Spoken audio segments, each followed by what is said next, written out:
Al-Hamwi affirme devant le Conseil économique et social onusien qu'Israël a expulsé depuis son occupation du Golan syrien environ demi-million de ses habitants et imposé l'identité israélienne aux habitants du Golan. Les unités de l'armée arabe syrienne continuent de traquer les résidus des groupes terroristes.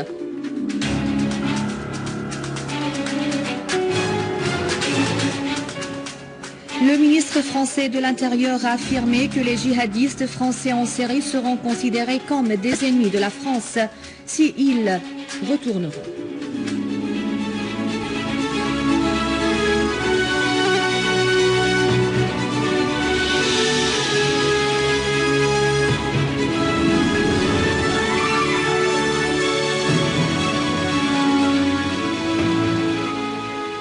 Bonsoir, le délégué permanent de la Syrie auprès du bureau des Nations Unies à Genève, Faisal Hamwi, a affirmé devant le Conseil économique et social onusien qu'Israël avait expatrié depuis son occupation du Golan syrien en 1967 environ demi-million de ses habitants originels, violé les droits de ceux qui y sont restés et imposé l'identité israélienne aux habitants du Golan.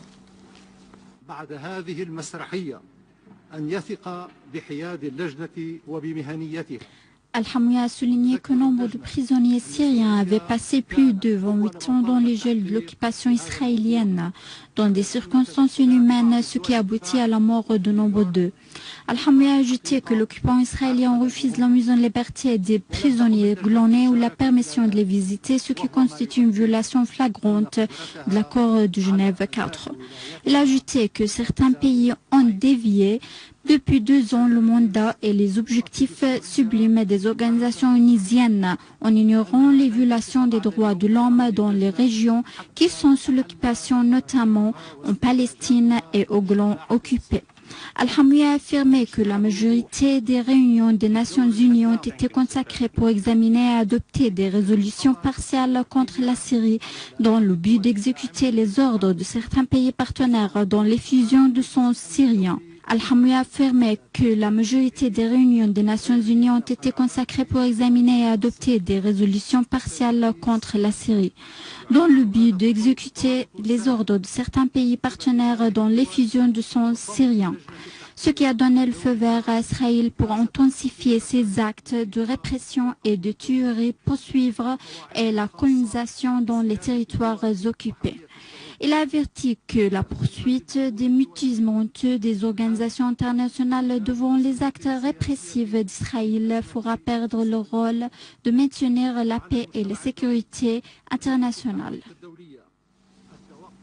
À noter que le Conseil économique et social des Nations Unies réuni à Genève a adopté une nouvelle résolution sur les retombées économiques et sociales de l'occupation israélienne sur les conditions de vie du peuple.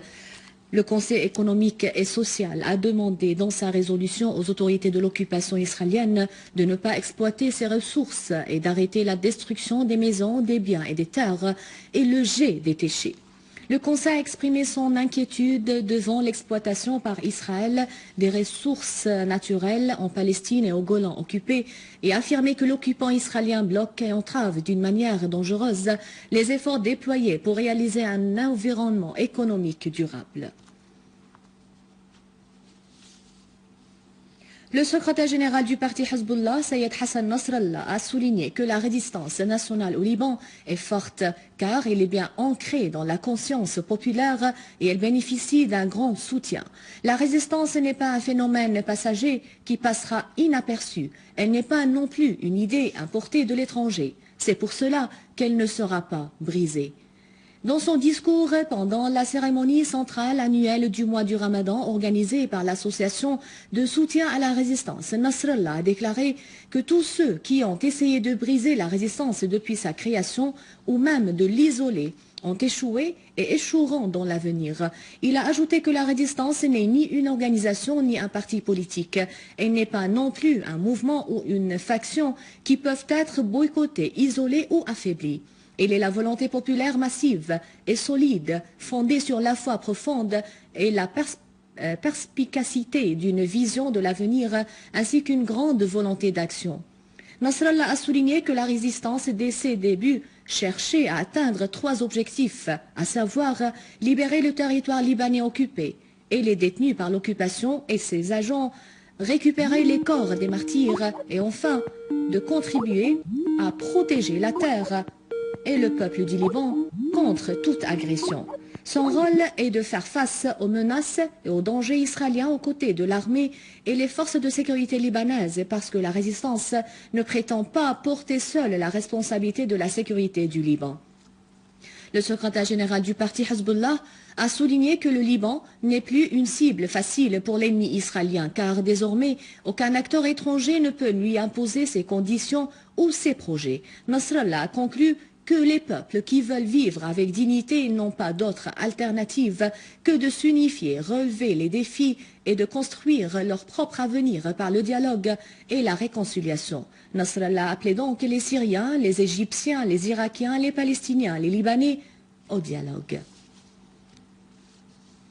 Le chef de l'église maronite, le cardinal Bchara Boutros Rai, a estimé que si des réformes étaient indispensables en Syrie, on n'y arrivera pas par la violence et la guerre.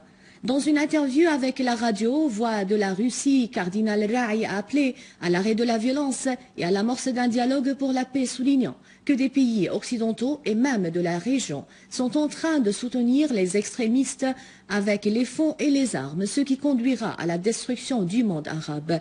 Cardinal Rai a demandé aux pays qui veulent la guerre en Syrie de révéler le sort des 2 patriarches, Ibrahim et Yazagi, ainsi que le sort de tous les autres kidnappés.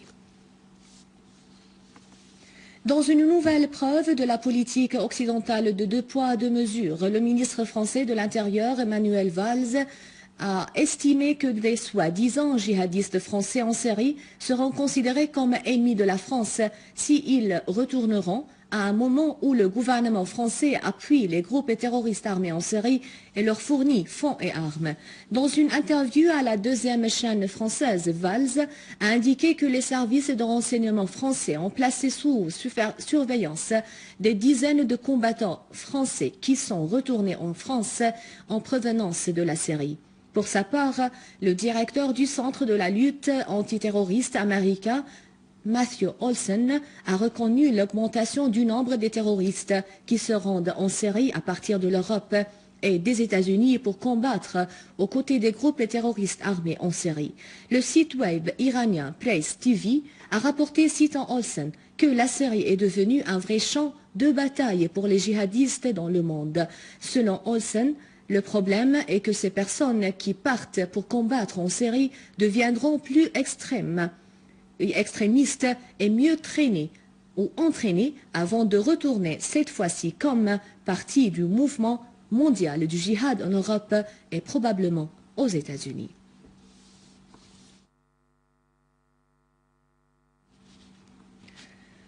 À Al-Hassak, des unités des forces de l'armée arabe syrienne ont infligé les groupes terroristes de lourdes pertes dans une série d'opérations exécutées à l'ouest et au sud du gouvernorat d'Al-Hassak. Lors des opérations, un grand nombre de terroristes ont été liquidés et une grande quantité de leurs armes ont été saisies, notamment dans les régions de Sabha, Dwayna, Al-Khama'el, Qana, Al-Karama et Sed el-Janoubi dans la banlieue d'Al-Hassak.